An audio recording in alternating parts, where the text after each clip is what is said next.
Hey, this is Carl Brown from GuitarLessons365.com with a guitar lesson series for Jellynote. In this lesson, we're going to take a look at Take It Easy by the Eagles. And along the way, we're going to learn how to play an A minor chord, which we haven't covered yet. Now, the interactive tabs for this video lesson can be found in the description of this video.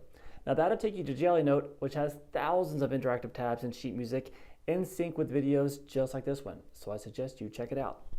All right, so let's take a look at here the A minor chord. This is the new chord that we haven't covered yet in this lesson series. Now, if you look at the chord chart there, it's a pretty simple one, a lot easier than some of the ones you've already played. So it's going to be a 5-string chord. We're going to start on the high E string here. That's open. Then the first fret there on the B. Now I'm playing that with my index finger. Then I'm going to have the second fret there on the G string. And I'm going to play that with my ring finger. So you'll see the number 3 in there. And then the second finger, or the middle finger, will play that second fret on the D string. And then we're going to have the open A string, which completes the A minor chord. So once again, the thumb's going to be up here, and just probably muting that low E string to make sure, just in case you hit it during a strum, it's not going to ring out. All right, so that is our new chord here. Now let me show you the strumming pattern for the song that we're going to use for pretty much both parts of the song, the verse and the chorus. Now I'm going to just do this real quick with a G major chord. So grab a G major chord with me, and we're going to do this. It's just going to be 4 beats played like this.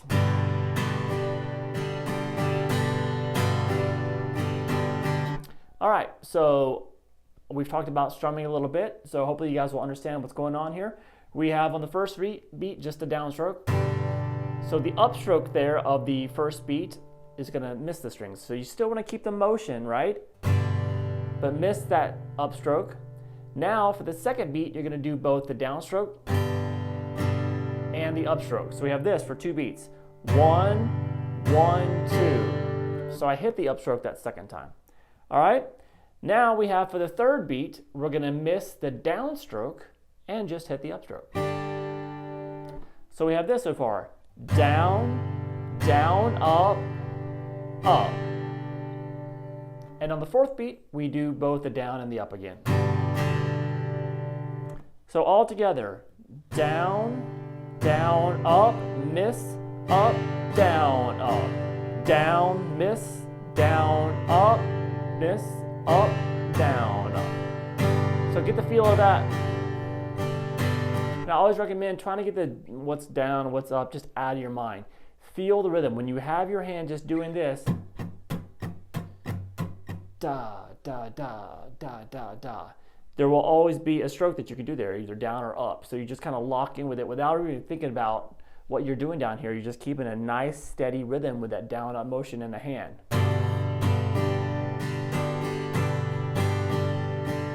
And you'll lock in with the rhythm just by ear, and then you don't have to focus on it. You can just focus on your left hand. All right, so let's talk about the left hand here. We're going to start here with the verse. So right when the vocals come in here, we have a G major chord.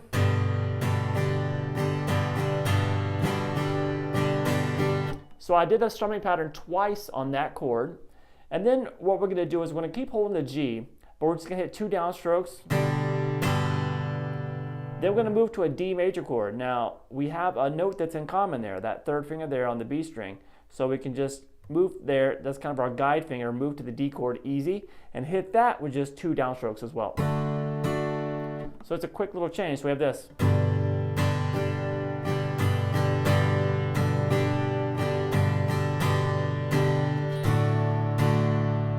All right, and now we get to the C major chord. And we're back to playing the full picking pattern here, just once on the C.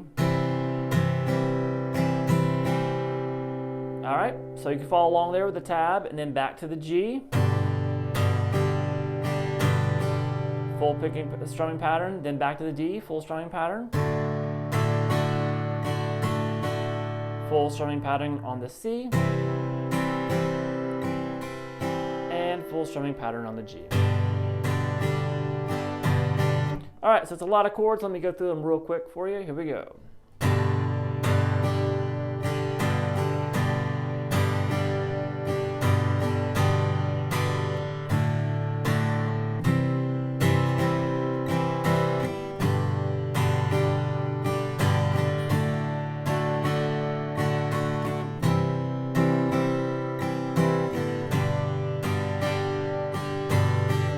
All right, now we make it to the chorus, which has a few more chords actually to it, not new ones to us, except for that A minor. So we haven't played the A minor yet, but it's a little bit longer a chord progression, and the first chorus is slightly different than the second chorus. They're just slightly different though. So let's learn the first chorus, and then I'll just show you what's different between the two. It's a quick little chord in there. So let's take a look at here. Here's what the chorus is going to sound like this.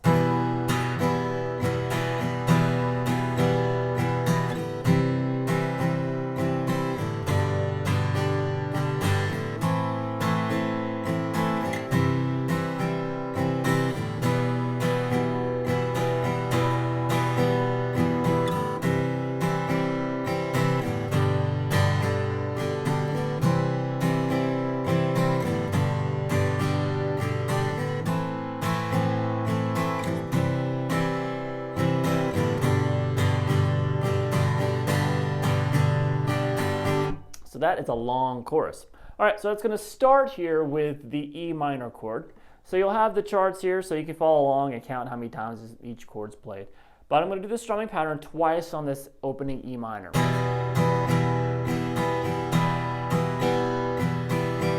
That's going to go to a C, just strumming pattern once. Now, basically we have an E minor in here that happens a couple times. Each time that E minor happens, you're going to do the strumming pattern twice.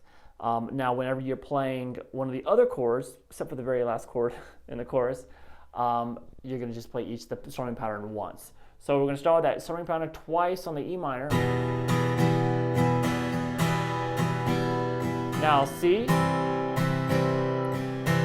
G. Now here's that new A minor to C. Now A minor and C are very close, so when I get that A minor, all I gotta do is pick up my third finger and move it over here to the third fret there on the A string. And we have this C. And then we're back to E minor, which once again we're gonna have the strumming pattern done twice.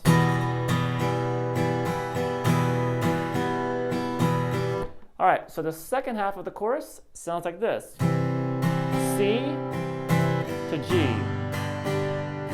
And those two chords again. Now we get to that A minor and the C, and then the last chord in the chorus is going to be G with the picking pattern done twice.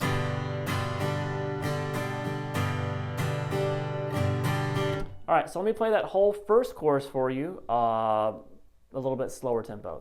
Sounds like this.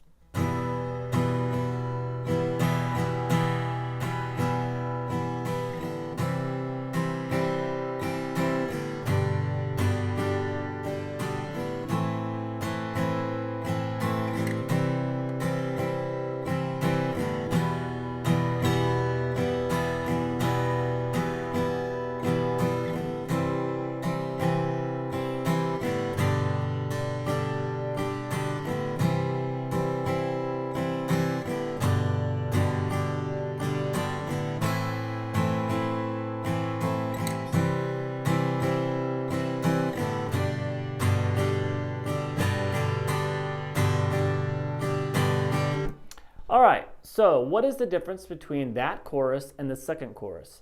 Well, it happens at the very beginning. You know how we started the first chorus by playing the E minor chord with two strumming patterns here. And then went to the C. This time, the second chorus, you're going to play just the strumming pattern once on E minor. And then switch to a D major chord and do the strumming pattern once there. Now from there, we go back to the C, and the whole chorus is exactly the same as the first chorus. So basically, in place of just strumming the E minor twice with the picking pattern, the second chorus, we're going to play that once on the E minor and once on the D. And then you go to the C and then continue the chorus the exact same way you did the first time. All right, so it's a great song because it's got a lot of chord changes in it. So it really lets you work out a lot of the chords that we've covered. It kind of works on that memory muscle too of being able to remember a long string of chords. It's got a very consistent strumming pattern throughout the entire song, which is also great. So we get to really use a lot of the stuff that we've already learned. All right, so hopefully you guys will stay tuned for the rest of this lesson series. Going to learn some more chords, some more techniques, and some more cool songs. Make sure you subscribe to this channel so you can follow along. I'll see you then.